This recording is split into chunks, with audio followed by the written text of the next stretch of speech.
ज्ञानेश कुमार जैसे मुख्य चुनाव आयुक्त को शर्म आनी चाहिए ये कहते हुए कि मरे हुए वोट। जिस तरह की डकैती, वोटबंदी नहीं है, डकैती चुनाव आयोग कर रहा है। अगर ये वोट लिस्ट कट रही है तो आप समझिए कि इसका पहला शिकार नीतीश कुमार होंगे, दूसरा शिकार चिराग पासवान होंगे, उपेंद्र कुशवाहा होंगे। बीजेपी किसी की सगी नहीं है। क्या मृत वोटरों को वोट डालने देना चाहिए?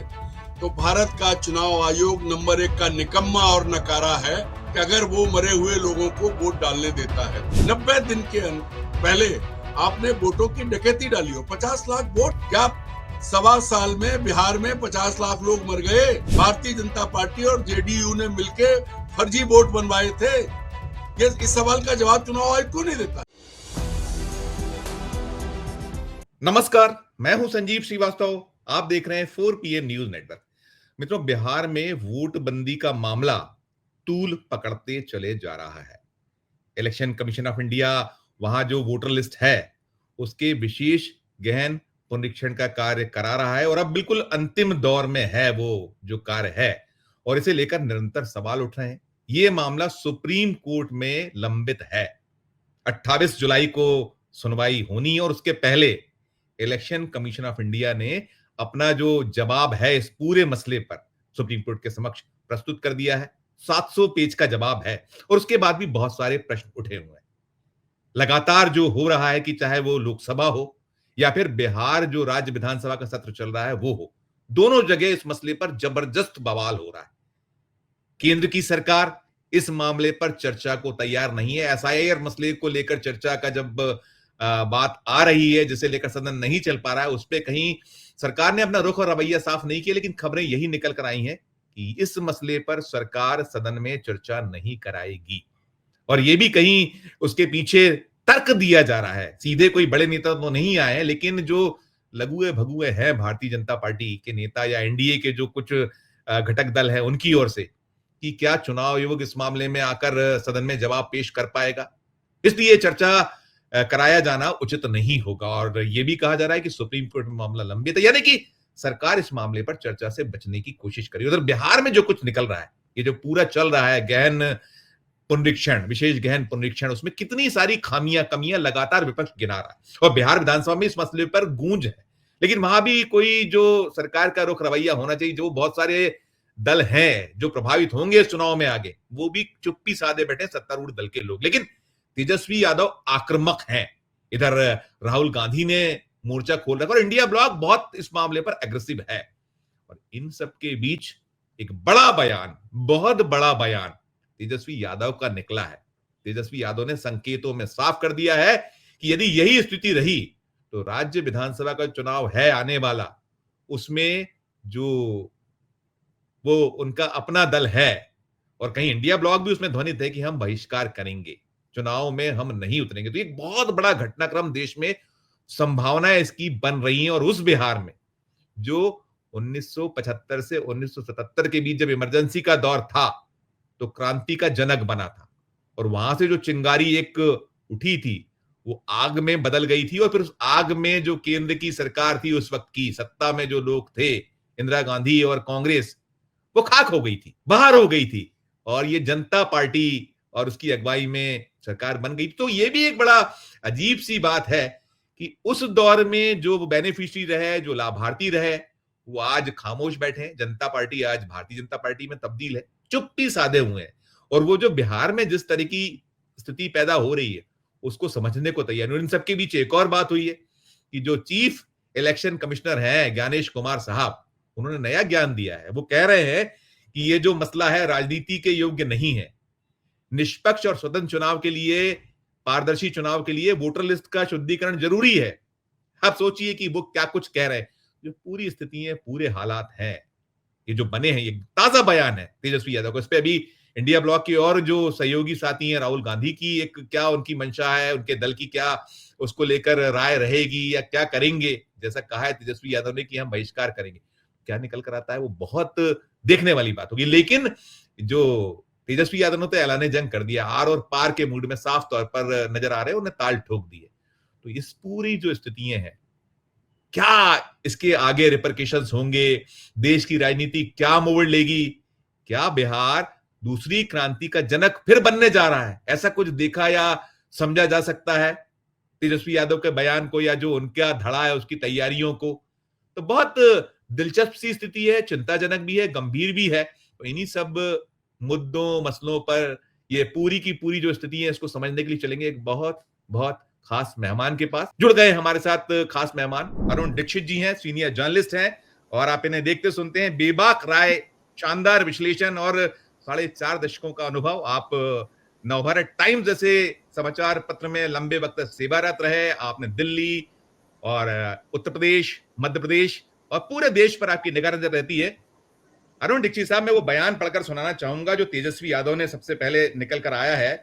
तेजस्वी यादव ने ये कहा है, उनका बयान है कि राज्य में मतदाता सूची पुनरीक्षण कार्य के कारण आगामी चुनाव के संभावित बहिष्कार का उन्होंने संकेत दिया है और वो कहीं ना कहीं कह रहे हैं, उन्होंने जब उनसे पूछा गया एक न्यूज एजेंसी द्वारा तो उन्होंने कहा कि इस पर भी चर्चा हो सकती है, हम देखेंगे कि जनता क्या चाहती है और सबकी क्या राय है। और वो कह रहे हैं कि जब सब कुछ पहले से ही बेईमानी से तय हो चुका है तो चुनाव कराने का क्या मतलब है?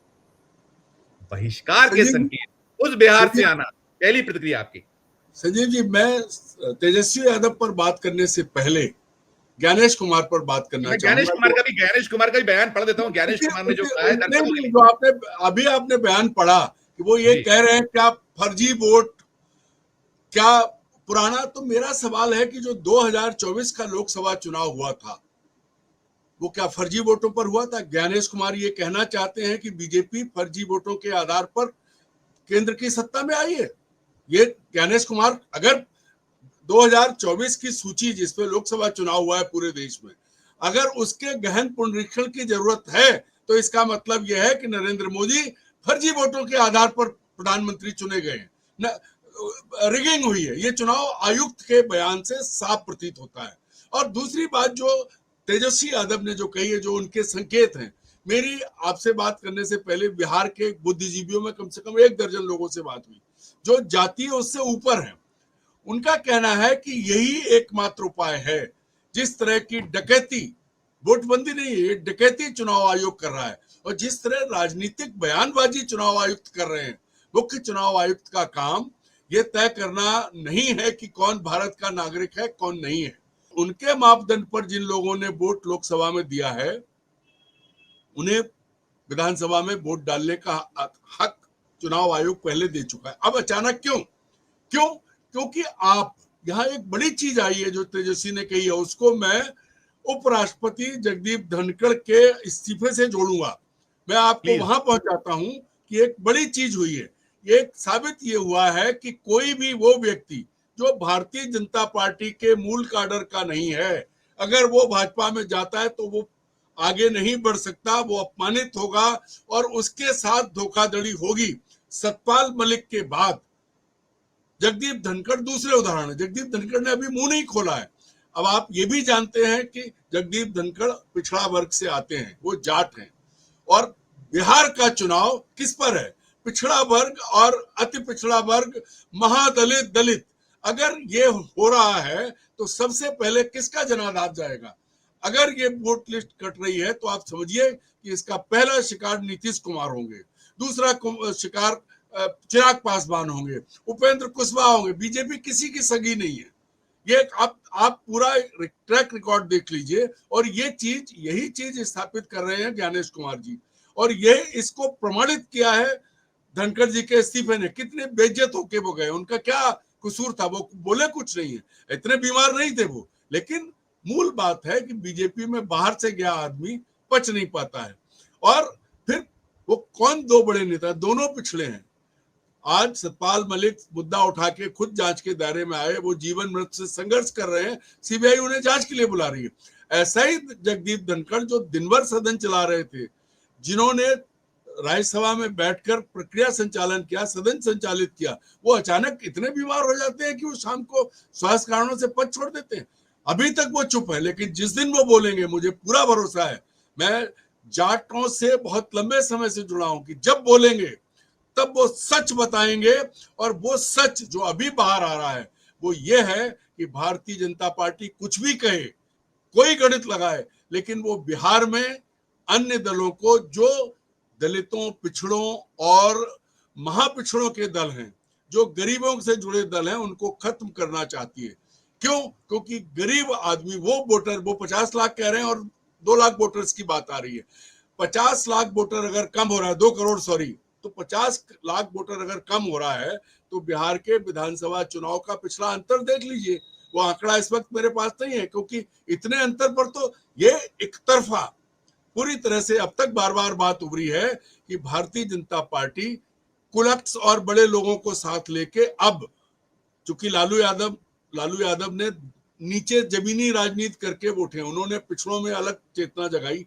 ठीक है, जो परिस्थितियां बनी हो, जो कुछ हुआ है, जो आरोप लगे, वो अपनी जगह है, लेकिन लालू यादव को इस बात का श्रेय जाता है कि उन्होंने पिछड़े दलितों, महादलितों में चेतना, राजनीतिक चेतना जगाई। और इसी का प्रमाण है जो जितने दल हैं, जीतन राम मांझी क्या है या चिराग पासवान, कौन से लोग हैं ये लोग। तो अगर ये जो 50 लाख वोट कटने की बात जब ज्ञानेश कुमार जी कहते हैं, और जब वो ये कहते हैं कि राजनीति नहीं की जानी चाहिए, तो राजनीति कोई और नहीं कर रहा है। अभी घोषित तौर पर अमित शाह और नरेंद्र मोदी भी नहीं कर रहे हैं, अभी तो अमित शाह के प्रतिनिधि ज्ञानेश कुमार जी कर रहे हैं। कैसे वो कह रहे हैं कि राजनीतिक वो नहीं होना चाहिए? भाई, जिस वोटर लिस्ट पे आपने लोकसभा चुनाव कराया, साल, सवा साल, 1.5 साल में ये क्या हो गया आपको अभी तो, कि आप जो है उस पर, अभी तो ज्यादा समय नहीं हुआ, सवा साल हुआ है, कि आप उसको अमूलचूल 50 लाख लोगों को बाहर कर रहे हैं। क्यों? इसका जवाब क्यों नहीं देते वो? और अगर विदेशी वोटर हैं, मैं बीच में टोक रहा हूं जी। संजय जी, एक बात, अगर विदेशी वोटर हैं तो उसके लिए कौन जिम्मेदार है? उसके लिए नरेंद्र मोदी जिम्मेदार है, अमित शाह जिम्मेदार है, 11 साल से चल रही केंद्र की सरकार जिम्मेदार है। अगर ये विदेशी वोटर्स के नाम नहीं कटवा पाए, तो फिर किसके लिए बैठे हैं सरकार में? बिल्कुल नहीं अरुण जी, आपने कहा जो 700 पेज का हलफनामा जो जवाब प्रस्तुत हुआ है सुप्रीम कोर्ट में, उसी को लेकर तेजस्वी यादव ने यह कहा है कि उसमें एक लाइन नहीं है जो आप विदेशी वोटरों की बात कर रहे हैं, ना रोहिंग्या है, ना बांग्लादेशी है, कोई एक लाइन जिक्र नहीं है। और उसको कैसे जो गोदी मीडिया ने एक नैरेटिव सेट करने के लिए क्या क्या नहीं चलाया बड़ी संख्या में। मतलब आप कितने स्तर पर मुकाबला करें विपक्ष। देखिए, आपको जो दोनों बंधु हैं, जो जिनके हाथों में पूरी बीजेपी आज खेली हुई, जिन्हें हटाने का प्रयास राष्ट्रीय स्वयंसेवक संघ अब कर रहा है कि इनको अब बहुत हुआ, कहीं ठीक है कि उनका राष्ट्रवाद का एजेंडा चले, हिंदुत्व एजेंडा चले, लेकिन अब इनके बूते नहीं चलेगा, ऐसा उनका कोशिश ये निकल कर आ रहा है। Second one, election commission of India जो ये मशविरा दे रहा है कि इस पर राजनीति ना करें। मैं आपको बताऊं जो बयान एग्जैक्ट है, उसमें चाहूंगा दर्शक सुन लें। जो कहा है भारत के मुख्य निर्वाचन आयुक्त ज्ञानेश कुमार गुप्ता साहब का जो ज्ञान है, उसमें वो कह रहे हैं मृत वोटर को वोटर लिस्ट से हटाना क्या गलत है, ये कह रहे हैं। फिर वो कह रहे हैं क्या फर्जी मतदान होना चाहिए, 2। और वो कह रहे हैं कि ये राजनीतिक विचारधारा से परे हटकर इस पर मंथन होना चाहिए। वो आदमी राजनीतिक विचारधारा से हटकर बात कर रहा है जिसने इसी मसले पर, ये जब ये वोट बंदी को लेकर वो दल गया था माननीय सिंघवी जी के नेतृत्व, तो आपने उनको घुसने नहीं दिया था, जो स्टेक होल्डर है उसका, और आप ऐसी बातें करते हैं। तो इस ऐसी स्थिति में जी, मैं इन तीनों सवाल जो उन्होंने मुद्दे उठाए हैं, इसका मतलब पहले सवाल पे कि क्या मृत वोटरों को वोट डालने देना चाहिए, तो भारत का चुनाव आयोग नंबर 1 का निकम्मा और नकारा है कि अगर वो मरे हुए लोगों को वोट डालने देता है। तो अगर वो निष्पक्ष चुनाव नहीं कर पा रहा है और स्वर्ग से उतर के लोग वोट डालने आ रहे हैं, तो ऐसे चुनाव आयोग पर तत्काल ताला लगा देना चाहिए। और ज्ञानेश कुमार जैसे मुख्य चुनाव आयुक्त को शर्म आनी चाहिए ये कहते हुए कि मरे हुए वोट आप क्यों हैं? अगर मरा हुआ आपने इतना बड़ा, जब उसके लिए आपको गहन पुनरीक्षण करना है, मरने वाले की सूची तो आपका बीएलओ बता देता। और वहां बैठे लोग, अगर कोई मरे हुए के नाम पे वोट डालने आएगा तो क्या पकड़ा नहीं जाएगा? दूसरी चीज जो वो कह रहे हैं, जो सबसे बड़ी बात है कि आप बताना क्या चाहते हो, आप साबित क्या करना चाहते हो? भाई, वोटर लिस्ट आपने तैयार की है, वोटर लिस्ट आपके द्वारा है। राजनीति अगर चुनाव के पहले, उसी वक्त लोकसभा चुनाव में ये मुद्दा उठा था, उसी वक्त लाते आप नहीं लाए। अब आप ज्ञान दे रहे हैं। चुनाव आयोग का काम निष्पक्ष चुनाव कराना है, चुनाव आयोग का काम स्पष्ट वोटर लिस्ट तैयार करना है, लेकिन कर कौन रहा है ये काम? किसके जरिए हो रहा है और क्या नहीं देखा अभी।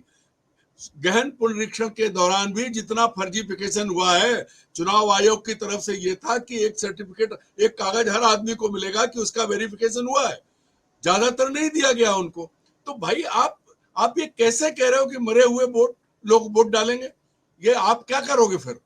कौन चुनाव कराता है? चुनाव जब होता है तो राज्य की पूरी प्रशासनिक मशीनरी चुनाव आयोग के अधीन होती है। उसके लिए कौन जिम्मेदार है? कौन करेगा? अगर आप इतने सक्षम नहीं हैं तो माननीय ज्ञानेश कुमार जी इस्तीफा दीजिए और घर जाइए। आपके बूते नहीं है, क्योंकि आप एक एजेंडा लेके आए हैं। बातें आप बड़ी अच्छी कर रहे हैं। इससे पहले आपने कहा था कि एक भी गैर भारतीय वोट नहीं डाल पाएगा। वो कहां चला गया अब आपका बयान? अब आप मरों पे आ गए, गैर भारतीय भूल गए। तो आप पॉलिटिकल स्टेटमेंट लगातार दे रहे हैं। ये शर्मनाक है एक अधिकारी के लिए, जिसके ऊपर इस लोकतंत्र की पवित्रता को बनाए रखने की जिम्मेदारी है। ये केंद्रीय चुनाव आयोग ही है जो इस देश की सैंक्टिटी बरकरार रखता है, क्योंकि माना जाता था कि देश में निष्पक्ष चुनाव कराने का काम चुनाव आयोग करता है। और टीएन शेषन साहब जो मापदंड स्थापित कर गए हैं, उनको रसातल में पहुंचाया है विजय कुमार ने और ज्ञानेश कुमार ने। राजीव कुमार और राजीव कुमार ने और ज्ञानेश कुमार ने। अब तीसरी बात जो वो कह रहे हैं राजनीतिक, तो भाई आप एक दल के प्रतिनिधि के तौर पर बातें कर रहे हो। तो जो दल जिनका अस्तित्व दांव पर है वो राजनीति भी नहीं करें, वो तो राजनीति करने के लिए है। ये काम आपका नहीं था। चुनाव आयुक्त का काम राजनीति करना नहीं था। आप राजनीति कर रहे हैं। वो तो दल राजनीति करने के लिए ही बने, उनका काम राजनीति करना है। अगर वो राजनीति नहीं करेंगे तो क्या ढोल बजाएंगे? अगर वो अपनी बात नहीं कहेंगे तो क्या करेंगे? आप कर रहे हो राजनीति, और ये राजनीति बहुत खतरनाक है इस देश के लोकतंत्र के लिए, इस देश की आत्मा के लिए। भाई जिनके वोट हैं, आपने 1.25 साल पहले वही वोट थे, अगर मर गए तो आदमी कैसे वोट डालने आएगा? बताइए आप, क्या संभव है कि मरा हुआ आदमी वोट डालने आए? उसकी जगह अगर फर्जी वोट पड़ता है तो फिर चुनाव आयोग क्या कर रहा है? बिल्कुल बिल्कुल इलॉजिकल है, इलॉजिकल है। अरुण जी, एक चीज और भी है। देखिए, आपने कहा वो बड़ी बड़ी बातें कर रहे हैं, बहुत ज्ञान पेश कर रहे हैं। राहुल गांधी ने कल क्या कहा है कि महाराष्ट्र की वोटर लिस्ट मांगे हुए पूरा 1.5 साल से के लगभग हो रहा है, आप वोटर लिस्ट देना नहीं चाहते, वीडियोग्राफी आपने बैन कर दी।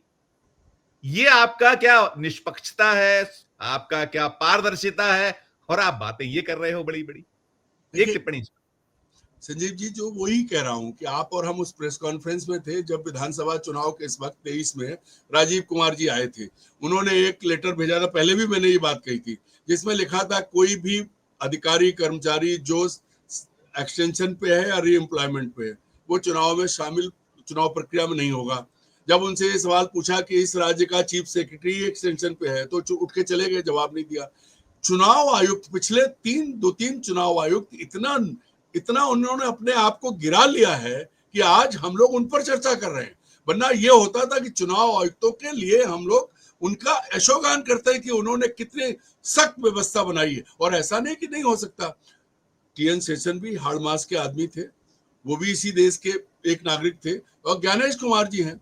इतने सालों में क्या इतना पतन हो गया कि चुनाव आयुक्त, मुख्य चुनाव आयुक्त किसी दल के प्रवक्ता के तौर पे काम करें? वो उनको राजनीति दिख रही, राजनीति की बात तो वो खुद कर रहे हैं। अगर वो राजनीतिक दलों से ये कह रहे हैं कि राजनीतिक बात मत करिए, तो राजनीतिक दल क्या करेंगे?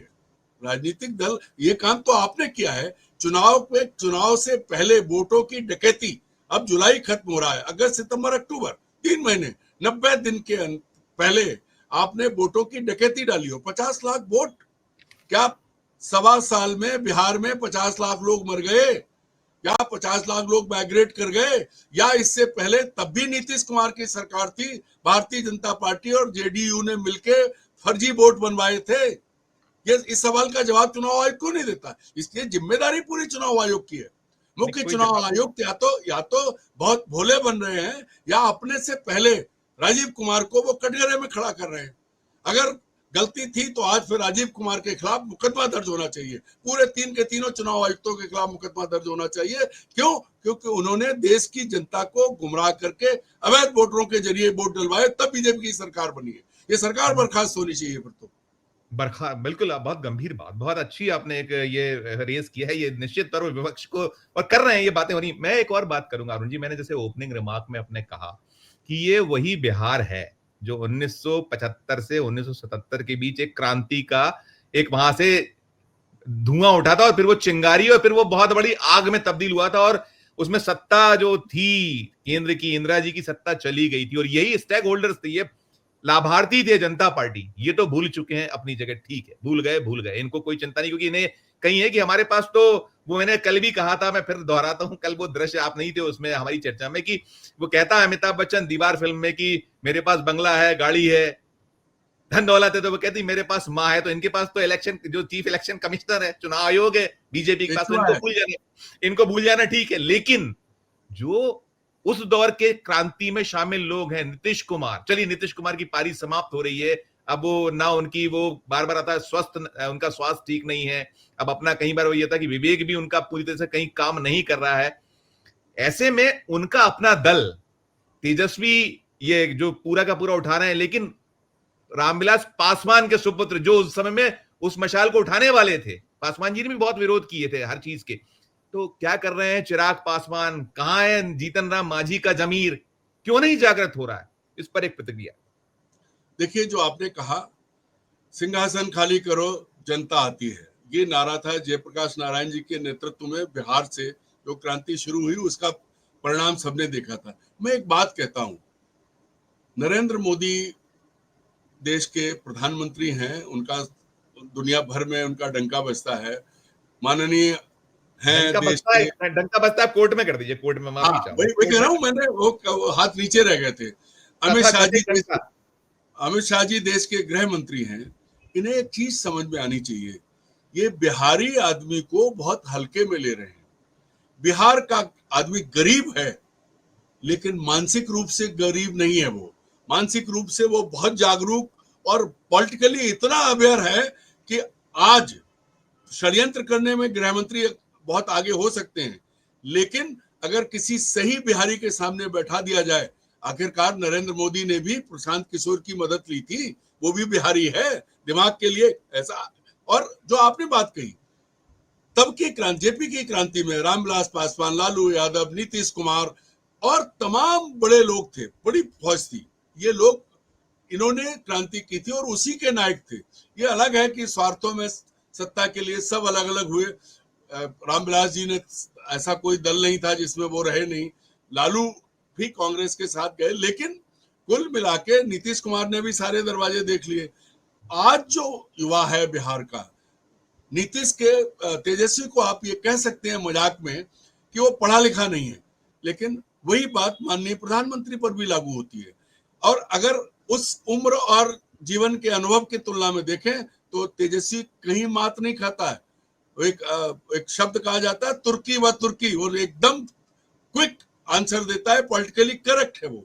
अब इन नौजवानों को अब ये समझ में आ गया है कि भारतीय जनता पार्टी, पहले उसने विदेशियों की आड़ ली, अब वो क्या आड़ ले ली, मरे हुए लोगों की आड़ ले ली। इसके जरिए वो इन दलों को खत्म करना चाहती है, क्योंकि 50 लाख वोटर अगर काटे जाएंगे तो उसका खामियाजा यही लोग भुगतेंगे। और वोट कौन से कट रहे हैं? अगर मान लीजिए पूरे देश में बिहार के लोग फैले हुए हैं, वो कैसे पहुंचे अपने आप को साबित करने के लिए, कहां पहुंचे, और पहुंच भी जाएं तो आपने पारदर्शी प्रक्रिया नहीं अपनाई है। पारदर्शी प्रक्रिया अपनाई होती तो बिहार में ये चीजें नहीं होती। अगर आप फोर्स के बल पे नक्सलवादी इलाके में या और कश्मीर में चुनाव करा लेते हो, तो उसी फोर्स के बल पर आप एक बार वेरिफिकेशन कराते गांव गांव जाके, तो आपके पास बीएलओ जा नहीं सकता। बैठे हैं भाजपा के कार्यकर्ता जा रहे हैं, प्रमाण आए हैं कि बीजेपी के कार्यकर्ता उनके साथ मिलकर काम कर रहे हैं। तो ये सब देख रहा है गांव गांव। मैं वही कह रहा हूँ, आपसे बात हुई थी तो वहां अब लोग मान रहे हैं, बिहार के मतदाता को हल्के में मत लीजिए। आप खरीद फरोख्त करने में माहिर हैं, आपने मध्य प्रदेश में कर लिया, राजस्थान में कर लिया, छत्तीसगढ़ में कर लिया, बिहार में आप वो नहीं कर पाएंगे। बिहार का जनमानस उद्वेलित है और उनको पता है कि उनका हक मारा जा रहा है, और ये इसका खामियाजा केंद्रीय चुनाव आयोग के कल को ज्ञानेश कुमार उतर जाएंगे कुर्सी से, लोग भूल जाएंगे। ये इनको तभी याद रखा जाएगा जब राजीव कुमार और ज्ञानेश कुमार को कटघरे में खड़ा करके इनके खिलाफ मुकदमा चला जाए। क्योंकि अगर आज ज्ञानेश कुमार सही है तो राजीव कुमार गलत थे, और अगर राजीव कुमार सही है तो ज्ञानेश कुमार गलत है। दोनों कटघरे में आते हैं और बिहार की जनता ये बात बहुत अच्छे से समझती है। ये मान लीजिए कि बिहार से उठी हुई आवाज अभी जो संकेतों में है, मैंने आपसे कहा ना कि मेरी बात हुई, पढ़े लिखे लोग कहते हैं कि यही से एकमात्र उपाय है, छोड़ दो, नहीं लड़ेंगे चुनाव, अकेले लड़ लें। ये सबसे बड़ी बात है। मैं अंतिम 2 सवालों में खत्म करूंगा। एक सवाल ये भी मेरा बहुत मुफीद और बहुत महत्वपूर्ण है कि जो हम देख रहे हैं, ना बिहार विधानसभा में चर्चा को राजी हो पा रहे हैं ठीक से, ना जवाब आ रहे हैं, और लोकसभा में तो ये निकल कर आ गया है कि एसआईआर पर चर्चा नहीं होगी। बड़ा बेतुका सा तर्क है। आपने अरुण जी लंबे वक्त तक लोकसभा को अटेंड किया है, हमने राज्य विधानसभा को बरसों से 88 से लगातार कवर किया है। कब ऐसा नहीं हुआ कि वो क्या तर्क दे रहे हैं, सीधे तर्क नहीं आया। प्रधानमंत्री तो खामोश है, चुप है, नहीं बोलते, बाकी लोग नहीं बोलते, लेकिन जो उनके लगुए बगुए हैं वो ये फरमा रहे हैं कि जवाब देने कौन आएगा? क्या इलेक्शन कमिश्नर ऑफ इंडिया जवाब देने आएगा? अरे हुजूर, उनको नियुक्त कौन करता है? नियुक्तकर्ता तो आप ही, संसद ही है ना। प्रधानमंत्री नरेंद्र मोदी, नंबर 2 जो भी जिनको रखना है, और एक नेता विपक्ष जिसने बहिष्कार कर दिया, हमें नहीं चुनना। आपने वो प्रक्रिया खत्म कर दी जब चीफ जस्टिस ऑफ इंडिया उसमें होते थे। अब अपने हिसाब से करना है, कराना है। तो कितने मामले हैं, कितने मसले हैं जिन पर बहुत बार चर्चा हुई है, सार निकला है, और यहां प्रक्रियागत जो पूरा है, जिस पर बहुत बवाल है, सवाल है, उस पर सरकार बात करना नहीं चाहती, भागना चाहती है। ये क्या लॉजिकल है ये तर्क कि वहां वो जवाब देने नहीं आएगा आयोग? आयोग कब आता था जवाब देने? प्रतिक्रिया आपकी। देखिए, यही बड़ी बात है कि आयोग यहां आके वो संवैधानिक हो जाता है, सब कुछ हो जाता है, उसका पद गरिमा बढ़ जाती है, वो जवाब देने नहीं आएगा। लेकिन अब आप अपनी पसंद के और अयोग्य अक्षम लोगों को बैठाते हो जो यस सर आपके इशारे पे नाचते हैं, तब आपको ये नहीं लगता ये चुनाव आयोग है, इसकी सैंक्टिटी, इसकी गरिमा, इसकी प्रतिष्ठा को बरकरार रखना चाहिए। आज ज्ञानेश कुमार के बयान से आयोग की बेइज्जती नहीं हो रही, आयोग का अपमान नहीं हो रहा है। दरअसल सवाल यह है कि माननीय लोकसभा अध्यक्ष ने विपक्ष का गला घोटने की जो कोशिश की, उसका विरोध नेता प्रतिपक्ष ने किया है। पहले दिन सोमवार को उन्हें बोलने नहीं दिया गया। बड़ा मसला एक ये भी है, मैं बीच में बात ला रहा हूं कि धनखड़ जी को, उपराष्ट्रपति जी को हटना इसलिए पड़ा कि पहले दिन उन्होंने राज्यसभा में विपक्ष के नेता मल्लिकार्जुन खड़गे को बोलने दिया। दूसरा, उन्होंने जस्टिस वर्मा के खिलाफ जो इम्पीचमेंट प्रस्ताव आया था उसको स्वीकार कर लिया। ये जो चीजें हैं, दरअसल क्या है कि इशारे पर नाचने वाले हर जगह पपेट्स हैं। इनको कोई भी ऐसा आदमी नहीं चाहिए। हर संवैधानिक पद इन्होंने अपने हिसाब से ढाल लिया है। अब इसके लिए आप फिर आड़ लेते हैं, एक तरफ आप पूरे व्यवस्था से खेलते हो, फिर उसी की आड़ लेते हो। ये तो बेशर्मी है, इसके अलावा कुछ नहीं है। बेशर्मी के अलावा कुछ नहीं है। एक तरफ आप चुनाव आयोग से लेके, लोकसभा से लेके, राज्यसभा से लेके और तमाम पदों की गरिमा आप गिरा रहे हैं।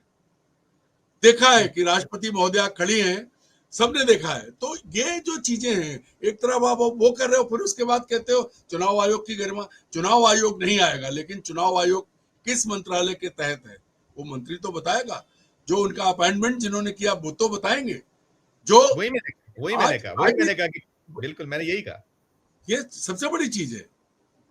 बिल्कुल मैं अंतिम सवाल करूंगा अरुण सर। ये जो कहीं तेजस्वी यादव ने जो संकेत दिए हैं कि जब ये इसी तरीके से ये एडोमेंट रहे और नहीं ये बाज आए, और इन्होंने ये जो बल्क में वोट काटना है, विपक्ष का जो निशाना है वोट काटने का, तो फिर हम चुनाव का बहिष्कार करेंगे। एक तो ये है, क्या बहिष्कार का जो फैसला होगा ठीक होगा, पहला। दूसरा, क्या इसको लेकर इंडिया ब्लॉक तैयार होगा पूरा का पूरा, दूसरा।